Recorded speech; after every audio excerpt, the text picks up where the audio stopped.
A'udzu billahi minasyaitonir rajim. Ya ayyuhalladzina amanu. Hai orang-orang yang percaya bahwa sesudah mati ini dia akan hidup lagi. Hai orang-orang yang percaya bahwa ada malaikat. Hai orang-orang yang percaya bahwa ruh itu nanti akan berjumpa lagi dengan jasad. Hai orang-orang yang percaya. Yang tak percaya tak dipanggil dalam ayat ini. Ya ayyuhalladzina amanu. Hai orang-orang yang percaya bahwa Allah itu ada. Kalau kau rasakan bahwa dunia ini sempit, bahwa akhirat itu lapang. Kalau kau sangka bahwa Allah itu tak ada, Tuhan itu tak ada ketika ujian datang, maka sesungguhnya dia maha ada. Ya ayyuhalladzina amanu. Hai orang-orang yang percaya, ista'inu, minta tolonglah kepada Allah dengan dua cara. Pertama, bis sabri, dengan sabar. Sabar itu artinya menahan. Makanya dalam hadis dikatakan laisa minna man darabal khudud wa syaqqal juyub. Siapa yang memukul-mukul pipi, menarik-narik rambut, bukan umat Nabi Muhammad SAW. Tak bisa dia tak bisa ditahannya tangannya. Maka siapa yang memukul-mukul pipi, menarik-narik rambut, maka bukan umat Nabi Muhammad SAW. Maka niyahah haram hukumnya. Meratap, lidah bisa ditahan, tangan bisa ditahan, tapi ada yang tak bisa ditahan, tetesan air mata. Maka ketika Ibrahim, anak Nabi dari Maria Al-Qibtiyah, meninggal dunia, menetes air mata Nabi. Sahabat bertanya, "Ama tarda ya Rasulullah? Apakah engkau tidak ridha dengan kematian ini ya Rasulullah?" Kata Rasul, "Aku ridha." Kalau memang ridha, kenapa menangis? Tetesan kasih sayang. Jadi menangis tak apa-apa. Menangis bukan tanda murka kepada Allah. Saya pun sampai hari ini kalau nampak saya anak kecil, semalam ketika kita dari Masjid An-Nur mau masuk ke dalam mobil, datang ibu-ibu jauh membawa anak kecil. Tak bisa dia mendekat, saya panggil, "Bawa kemari." Yang teringat saya, begitulah dulu waktu saya kecil dibawa oleh almarhumah emak saya, mendekatkan kepada alim-alim ulama, asal nampak ustaz, asal nampak tuan syekh, asal nampak habib, minta sapukan kepala, minta hembuskan. Jadi hari ini kalau nampak saya anak kecil, yang nampak saya itu bukan dia, tapi yang nampak saya adalah waktu saya kecil dulu. Air mata tak bisa ditahan, tapi tangan bisa ditahan, lidah sumpah serapah caci maki bisa ditahan, pikiran yang mulai berkata kalaulah dulu, kalaulah dulu, kalaulah dulu, kalaulah dulu, maka kalau datang sekali lau, tutup langsung dengan ingat kepada Allah, karena kalau itu adalah salah satu pintu setan masuk. Innallaha katabal maqadir. Allah sudah menetapkan takdir. 50,000 sanah, 50.000 tahun qabla an yakhluqas samawati wal ard. Sebelum Allah menciptakan langit dan bumi, Allah sudah memerintahkan qalam. Allah bersumpah demi qalam. Nun wal qalami wa ma yasturun. Allah suruh qalam menulis. Hai qalam, tulis takdir sejak alam terkembang sampai hari kiamat. Rufi'atil aqlam, pena sudah diangkat. Wajaffatis suhuf, lembaran sudah kering. Tak ada yang bisa menolak takdir Allah Subhanahu wa taala. Allahumma inni la as'aluka raddal qada, walakin as'aluka lutfa fih. Aku tak minta supaya kau tolak takdirku itu ya Allah. Aku cuma ingin kau berikan kelembutan pada takdir itu. Makanya ada satu amal yang lebih hebat daripada mati syahid, lebih hebat daripada jihad, lebih hebat daripada haji mabrur, lebih hebat daripada puasa sunat, lebih hebat daripada membangun masjid. Apa amal itu? Ridha menerima takdir Allah Subhanahu wa taala. Makanya kata Imam Al-Qushairi dalam risalah Al-Qushairiyah, aku tahu kapan Allah ridha kepadaku. Aku tahu kapan Allah ridha kepadaku. Dari mana engkau tahu Allah ridha kepadamu? Ketika aku ridha menerima takdir Allah, disitulah aku berarti diridhai Allah Subhanahu wa taala. Setelah penghuni surga itu masuk ke dalam surga, salamun qaulam mir rabbir rahim. Apa kata Allah? Salamun alaikum. Masuk kamu ke dalam surga. Tibtum, kamu sudah berbuat baik. Fadkhuluha, masuk kamu ke dalamnya khalidin, kekal selamanya. Setelah mereka mendapatkan kenikmatan surga jannatin tajri min tahtihal anhar, ada satu yang belum mereka dapatkan. Allah bertanya kepada penghuni surga, "Madza turidun?" Kalian mau apa lagi penghuni surga? Penghuni surga menjawab, "Ada satu yang kami belum dapat ya Allah." Apa itu? Ridhaka. Orang yang mendapat surga belum tentu dapat ridha Allah, tapi orang yang dapat ridha Allah pasti dapat surga. Makanya di malam-malam Ramadan selalu kita minta, Allahumma inna nas'aluka ridhaka wal jannah wa na'udzubika min sakhatika wan nar. Tapi bercerita tentang ridha ini berceramah aja senang. Judul pengajian malam ini ridha, menerima takdir Allah, menggerakkan anak lidah yang senang. Tapi ketika sampai ke kita, beratnya minta ampun. Saya jujur sampai hari ini, meninggal almarhumah emak saya bulan Rajab Maret 2019, sampai hari ini. Dulu saya sangka dengan bergantinya hari, berubahnya musim, zaman bertukar, rasa sakit itu akan hilang. Setelah saya renung-renung, sakitnya itu hanya akan hilang kalau kematian itu datang kepada saya, barulah dia hilang. Jadi apalah yang bisa kita lakukan? Tak ada lain kecuali berserah kepada Allah Subhanahu wa taala. Wasta'inu ya ayyuhalladzina amanu ista'inu bis-sabri. Yang pertama sabar. Yang kedua wassalah. Salat. Berbanyak salat. Salat sunat tarawih sudah, salat witir sudah. Nanti bangun malam salat sunat wudu, habis itu salat sunat taubat. Habis itu sholat sunat tahajud, habis itu sholat sunat hajat, habis itu sholat sunat mutlak. Asal datang luka di hati, datang rindu, datang perih, datang sedih, maka ambil air wudhu. Suatu ketika Sayyidina Abdullah bin Abbas sedang dalam perjalanan, tiba-tiba di belakang dia tengok ada orang penunggang kuda kencang mengejar. Lalu kemudian penunggang kuda itu berhenti tepat di depan dia dan berkata, "Wahai Abdullah bin Abbas, saudara kandungmu meninggal." Maka Abdullah bin Abbas saat itu turun dan langsung sholat sunat.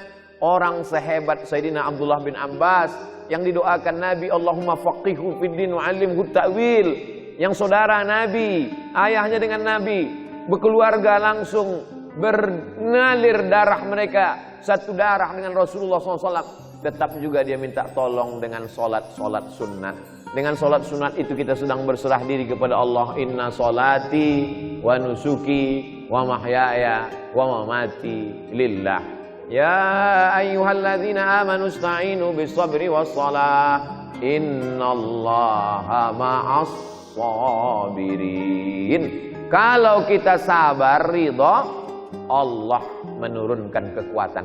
Kekuatan ini bukan dari kita. La haula wala quwata illa billah. Banyak orang melarikan kegundahan hidupnya ke narkoba, ke minuman keras, ke perbuatan yang tak diridhoi Allah. Tidak ada jalan lain kecuali berserah diri kepada Allah, balikkan semuanya kepada Allah. At-tahiyatul mubarakatus salawatut thayyibatu lillah. Bukan punya kita. Kita pun nenek moyang kita mengajarkan langkah rezeki, pertemuan, maut, bukan punya kita. Kalau kita besarkan Allah dalam hati kita, maka terasa kecil dan hampa dunia ini. Tapi kalau kita besarkan dunia ini, maka kalau dia sudah menguasai hati kita, ketika dia hilang, maka hilanglah kita. Maka Allah Subhanahu wa taala selalu mengajarkan kita walitukabbirullah, besarkan Allah Subhanahu wa taala. Kalau kau besarkan Allah, maka kecil makhluk ini di matamu. Kalau kau besarkan Allah, tapi kan mengomongnya aja yang enak tuh Pak Ustadz. Makanya kita disuruh mengucapkan afdalul dzikri fa'lam annahu la ilaha illallah. Terbanyak kita sudah dibimbing oleh Habib Mahdi, la ilaha illallah, la ilaha illallah. Apa makna la ilaha? La mahbuba bihaqqin illallah. Tidak ada yang sebenar-benar dicinta kecuali Allah Subhanahu wa taala. Makanya Nabi Muhammad SAW itu dilepas Allah semua yang dia sayangi itu dari dalam hatinya. Yang disayangi ayah, meninggal ayahnya 2 bulan dalam kandungan. Walamma tamma min hamlihi syahrani ala ashhuril aqwalil marwiyah tufiya bil madinatil munawwarati abuhu Abdullah Allah, lepas ayahnya. Ibu tinggal, maka dicabut Allah juga sayang ibu itu dalam hatinya. Meninggal Aminah. Siapa lagi? Paman, Datuk Abdul Muttalib. Abdul Muttalib itu juga dilepaskan. Siapa lagi? Abu Talib. Di saat dia ditekan, orang segan mengganggu dia karena Abu Talib. Abu Talib itu juga dilepaskan Allah dari dirinya. Begitu juga dengan Sayyidatuna Ummul Mukminin Khadijah. Khadijah pun lepas juga. Anak perempuan Zainab, Ummu Kulsum, Ruqayyah, Fatimah, 3 anaknya itu juga ditarik Allah Subhanahu wa taala. Anak laki-lakinya Al-Qasim, Abdullah, Ibrahim juga, sampai akhirnya tak ada tempat dia bergantung kecuali hanya Allah Subhanahu wa taala. Maka idza dhaqat 'alaika dunya, kalau sempit terasa dunia, satu-satunya yang bisa kita hembuskan napas panjang, tarik napas panjang dan katakan Allah. Tak ada lain daripada itu. Idza dhaqat 'alaika dunya, kalau terasa sempit dunia ini, tak ada yang bisa melapangkannya kecuali Allah, dengan cara mendekatkan diri kepada Allah Subhanahu wa taala. Orang selevel Umar bin Khattab pun begitu dapat berita bahwa Nabi meninggal, apa yang dia lakukan? Dia cabut pedangnya. Siapa yang mengatakan Muhammad meninggal, ku pancung kepalanya, kata Umar bin Khattab. Lalu kemudian datang Sayyidina Abu Bakar Siddiq. Wa ma Muhammadun illa rasul. Muhammad SAW bukan Tuhan, dia hanya seorang rasul. Qad khalat min qablihi rusul. Rasul-rasul sebelum dia meninggal, Ibrahim meninggal, Musa meninggal. Afa immata, kalau dia meninggal, au qutila, atau dia dibunuh orang, inqalabtum ala aqabikum, apakah kau akan kembali kepada keyakinanmu yang lama? Mendengar ayat itu dibacakan, jatuh pedang dari tangan Sayyidina Umar ibnul Khattab. Orang yang imannya selevel Umar, yang tak berani digoda setan, tak berani menggodanya pun, hilang ayat itu ketika orang terkasih tercinta itu datang. Dicabut Allah Subhanahu wa taala. Saya pun mampu menyampaikan ini. Ustadz enak aja ceramah, kan bukan ustadz yang mengalami. Betul. Karena bukan saya mengalami, inilah maka saya bisa tausiah. Waktu mak saya meninggal, terdiam saya. Hilang semua ayat-ayat itu, hilang semua hadis-hadis itu. Datanglah sahabat-sahabat menasihati, sabar ya, ditepuk mereka bahu saya, sabar. Ternyata perlahan-lahan macam kopi yang diaduk, lama-lama dia bertenang, tapi namun hilang tetap tidak. Satu-satunya keyakinan saya bahwa sakitnya kehilangan orang tersayang itu hanya akan hilang dengan kita mati. Mati kita, barulah dia akan hilang. Namun dia hilang tidak. Lalu bagaimana cara Ustadz mengatasinya? Maka bisa kita lakukan dengan memperbanyak, dekatkan diri kepada Allah. Allah berjanji, "Falyabudu rabb hadzal bait." Kalau kau banyak-banyak beribadah, 2 janji Allah. At'amahum min ju', kalau kau lapar, dikenyangkan Allah. Masalah lapar kita udah selesai udah. Yang kedua, wa amanahum min khauf. Kalau kau takut, kalau kau cemas, kalau kau galau, maka insya Allah dihilangkannya ketakutanmu. Allah minta 1, dikasihnya 2. Allah memang selalu begitu. Allah cuma minta 1 saja. Falyabudu rabb hadzal bait. Kau hambakan dirimu hanya kepada Allah. Kau beribadah hanya kepada Allah. Maka kalau kau lakukan itu, dikasih Allah 2. Zahir, batin. Apa zahirnya? At'amahum min ju'. Apa batinnya? Wa amanahum min khauf. Penyakit yang diderita orang modern adalah takut sama sedih. Makanya orang yang masuk surga itu digambarkan Allah sifatnya, ala inna awliya Allah la khaufun alaihim wa lahum yahzanun. Tak ada rasa takut dalam hatinya, tak ada rasa sedih. Apa beda takut dengan sedih? Takut menghadapi masa depan. Apa beda takut dengan sedih? Sedih terhadap masa lalu, sedih terhadap kenangan yang begitu panjang, sedih terhadap kasih sayang yang begitu dilupakan. Takut bagaimana melangkah ke masa depan. Takut dan sedih itu dicabut Allah dari hati orang-orang yang berserah diri kepada Dia. Itulah gunanya kita berserah. Kita tempelkan kening ke lantai, yang tinggi dan mulia hanya Dia. Kita katakan subhana rabbiyal a'la wa bihamdi. Aku tak ada apa-apanya. Kita duduk bersimpu dan berkata 8 laporan kita kepada Dia. Rabbighfirli warhamni wajburni warfa'ni warzuqni wahdini wa'afini wa'fu anni. Di saat kita berserah kepada Dia, disitulah dia akan mengembalikan kita. Sesungguhnya ujian itu dia kasih supaya sujud kita lebih lama. Sesungguhnya ujian itu dia kirimkan ke kita supaya doa kita lebih khusyuk. Sesungguhnya kesusahan itu dia datangkan kepada kita. Ada seorang hamba sempat khilaf dan lupa kepada Allah, tapi Allah sayang kepada dia. Dikirimkannya 1, 2, 3 ujian sehingga balik hamba itu mendekat kepada Allah. Andai tidak lupa, tidak lalai kepada Allah, sesungguhnya di balik ujian itu Allah ingin mengangkat derajat. Andai derajat sudah diangkatnya, sesungguhnya orang itu sudah diletakkannya di surga Jannatul Firdaus. Tapi begitu dilihat amalnya kurang, maka sesungguhnya ada amal yang bisa menambah berat itu, yaitu amal sabar. Innama yuwaffas sabiruna ajrahum bighairi hisab. Orang yang sabar itu balasannya bighairi hisab, tak bisa dihitung dengan alat penghitung apapun, unlimited, hanya Allah saja yang dapat menghitungnya. Kita lanjutkan ayatnya. Wala nabluwannakum bisyai'im minal khauf, takut, wal ju', lapar, wa naqsim minal amwal, kurang harta, rugi, hilang, bangkrut, terbakar, diambil orang, wal anfus, sakit, wassamarat, kemarau, paceklik, tak ada makanan, tak ada buah-buahan. Wa basyiris sabirin, berikan kabar gembira kepada orang yang sabar.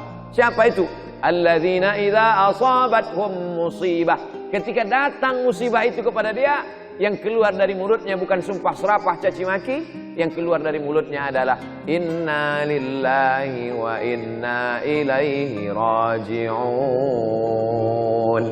Apa kata Allah di ujung? Ulaika alaihim salawatum min rabbihim wa rahmah wa ulaika humul muhtadun. Siapa yang mendapatkan salawat dari Allah? Siapa yang mendapatkan rahmat dari Allah? Siapa yang mendapatkan hidayah? Itulah orang-orang yang sanggup berkata apapun yang terjadi, dia katakan inna lillah wa inna ilaihi raji'un.